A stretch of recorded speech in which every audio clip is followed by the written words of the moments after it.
Hello everyone. आज हम लोग बात करते हैं इनकम टैक्स रिटर्न फाइलिंग पे। इनकम टैक्स रिटर्न फाइल करना कब कंपलसरी हो जाता है, तो इसके लिए दो कंडीशंस दी गई हैं, एक प्राइमरी एंड सेकेंडरी।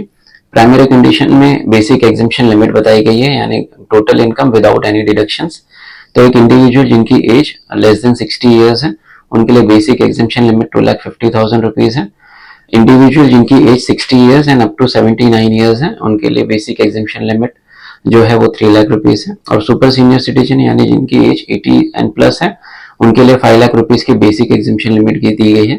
अगर आपकी income basic exemption limit cross करती है, यानी इनकम विदाउट एनी डिडक्शन अगर वो बेसिक अगर क्रॉस करती है तो आपको रिटर्न फाइल करना कंपलसरी हो जाता है। ये जो हमने बेसिक एग्जम्पशन लिमिट डिस्कस किया वो ओल्ड रेजिम में है, और न्यू रेजिम के लिए इन case of any age group basic exemption limit 3 lakh rupees है। अब बात करते हैं सेकेंडरी कंडीशन पे। अगर इन केस आप बेसिक एग्जम्पशन लिमिट के अंदर आपकी इनकम है देन टू आपको रिटर्न फाइलिंग करना कंपलसरी हो सकता है इन सर्टेन सर्कमस्टांसेस। तो सेकेंडरी कंडीशन ऐसी है कि अगर आप एक करंट अकाउंट होल्डर हैं, उसके अंदर ड्यूरिंग प्रीवियस ईयर अगर आपने more than 1 crore rupees deposit किया है in any form like cash deposit, bank transfer, account पेई चेक से, नॉन अकाउंट पेई चेक से या यूपीआई से, तो आपको रिटर्न फाइल करना कंपलसरी होता है। इन case of high value transactions, यानी अगर आपने ड्यूरिंग द ईयर एक फॉरेन ट्रिप की है, उसका अगर expenses more than 2 lakh rupees है, या तो इलेक्ट्रिसिटी बिल का आपका expenses during the year more than 1 lakh है, तो भी आपको रिटर्न फाइल करना कंपलसरी होता है।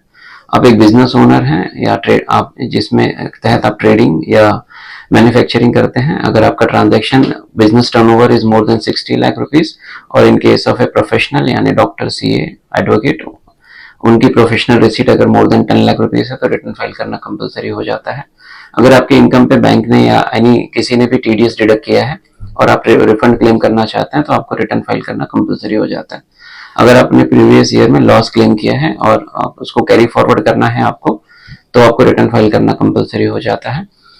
और in case of company LLP के लिए इनके whether any kind of income या किसी भी तरीके की इनकम हो, लॉस हो या प्रॉफिट हो, रिटर्न फाइल करना कंपलसरी होता है। अगर रिटर्न फाइल नहीं किया जाता है तो इस केस में 5,000 रुपीज की पेनल्टी लगती है, और जो असेसमेंट होता है वो भी बेस्ट जजमेंट के हिसाब से डिटरमाइन किया जा सकता है। Thank you.